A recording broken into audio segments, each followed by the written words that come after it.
This film is an invitation to health professionals to refer older people affected by cancer to a new support service provided by independent peer advocates.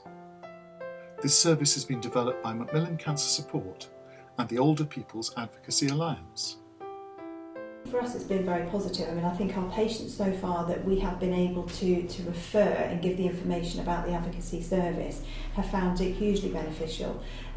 It's not, people haven't always had access, to these additional support services. So for us it has been a very positive thing, and I know that our patients have had, they've really benefited from it. Maybe not on all different levels actually. Sometimes it's practical help, sometimes it's psychological help, sometimes it's just signposting in the way perhaps of even financial support. All of these things are important when you're trying to cope with a diagnosis and sort of as you move forward. So certainly from my point of view, I think all of us it's been from patients. very positive. Yeah, the patients really seem to think that the service is working well. The role of the peer advocate is to support the person in both clinical and community settings. Peer advocates help older people affected by cancer to make many different decisions, whether it be about cancer treatment, housing or finances, and they help with anything else the older person affected by cancer needs support with, such as being supported at appointments. There are many, many conversations through that treatment that you can't possibly have with the people that are closest to you. You need somebody in your life that you can say all the things that need to be said that you can't say. Advocacy gives you that, and it is the only thing that gives you that. The medical people will take care of your health. They will do everything they can, but an advocate will provide you with that person that you may not be able to find. Not everybody's got them. And even your friends love you, and you can't have those conversations. Believe me, I know. Advocacy for older people affected by cancer is free and confidential and is independent of health and social care services. Advocates only act for the person they are supporting and only with their full knowledge and consent. They help them to say what they want, secure their rights, represent their own interests, and access the services they need. And, importantly, advocates provide emotional support at this most testing of times. Imagining this service that we'd really like to grow, this health and social integrated service that sits around a patient, with them in the centre and lots of people around them, me included as the GP, just going forwards to this new NHS idea of helping people with long-term conditions. So again, you've got the patient in the centre and they've got a house of care structured around them.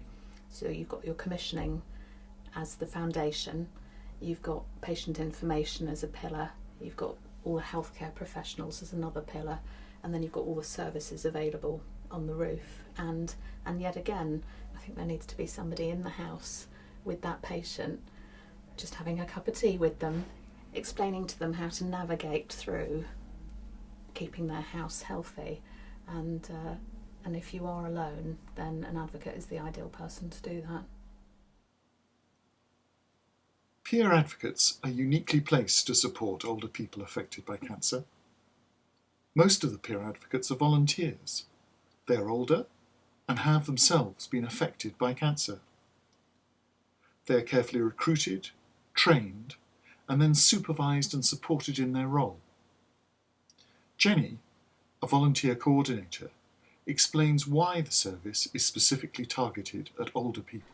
I think older people affected by cancer are particularly in need of advocacy because it can be a particularly difficult time when you're faced with a cancer diagnosis or you're supporting someone who's recently being diagnosed. But it can be a terrible shock to the system, but also you're having to deal with so many different things, so many different systems, so many different processes, and not having the time or the energy to deal with it, as well as all the personal and emotional impacts. So having that independent person to help you really digest what's going on and to come up with some kind of solutions together can be really helpful. yeah, I want to cope without you. It's definite that, you know what I mean? I know I wouldn't have done.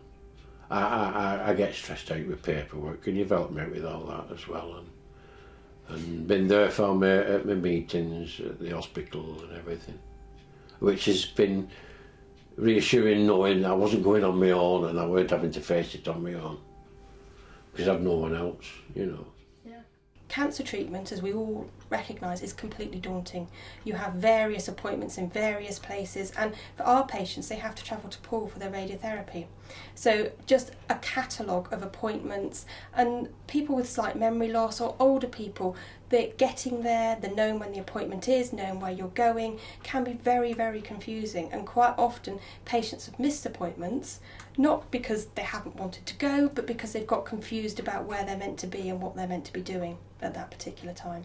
So advocates play a real important role in helping somebody, just reminding them where they need to be and what they need to be doing, and also what they're going for.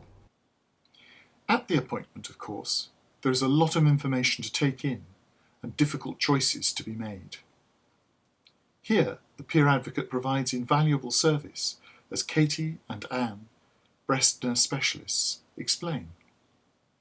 I think there's a lot of decisions patients have to make, and we try and help them as much as we can, but sometimes I think to have someone actually one-to-one at home with them, to have a lot of time to go through these options, read the information. There's a lot of written information that we give, and it's having that extra time, isn't it? And if you've got someone that can come to clinic with you and listen, it's another pair of ears. You don't take everything in when you're seen in clinic.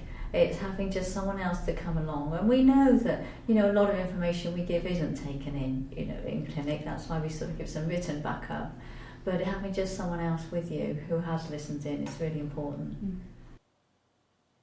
So these are some of the benefits that peer advocacy provides for older people affected by cancer. And the involvement of peer advocates has positive benefits for health professionals too, as Jagtar Danda, Head of Inclusion at Macmillan, explains. So I think what an advocate can do to support the healthcare system and healthcare professionals, such as a Macmillan nurse, is that they can add that additional value in terms of providing a range of additional support and signposting to things outside of just the clinical focus. So they can start to signpost to emotional support, they can signpost to practical ways in which people can deal with the challenges of having to live with the impact of cancer. And I think a lot of that can happen inside and outside of those clinical settings. And when they are looking at outside those clinical settings, often the CNS or professionals aren't in that place. So I guess the advocate can be with a person in their place of choosing to support them in a context that is much broader than just what happens within clinical focus. Health professionals' time are limited, and there are many people that they need to help. What our volunteer advocates have is time, and our whole volunteer advocate team is supervised and managed by a paid advocate. She supports them and she leverages all that free time that the volunteers give, and there's an enormous cost benefit in that.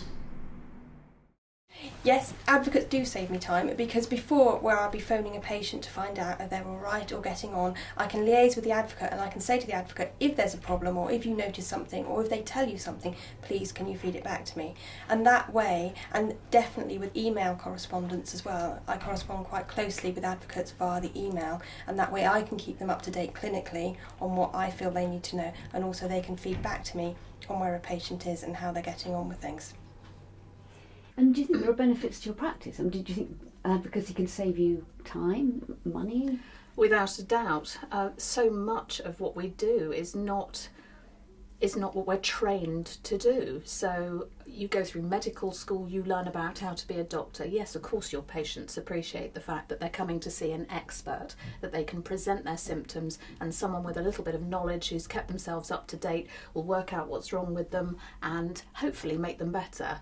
But in amongst that whole process of examination and referral, there's the practicalities, the real day-to-day, arranging the appointment, getting to the appointment, having some support at the appointment, coping with the information you are then given, somehow working through making a decision that you might have to make or a choice that's given to you. The practicalities of that can be overwhelming. So would you recommend anybody else with cancer to ask for an advocate? Yes, I would. Yes, I would. Yes, I would. Because not only that, it will protect them through their times of breast cancer, and also they won't be alone at that time, in their times of need.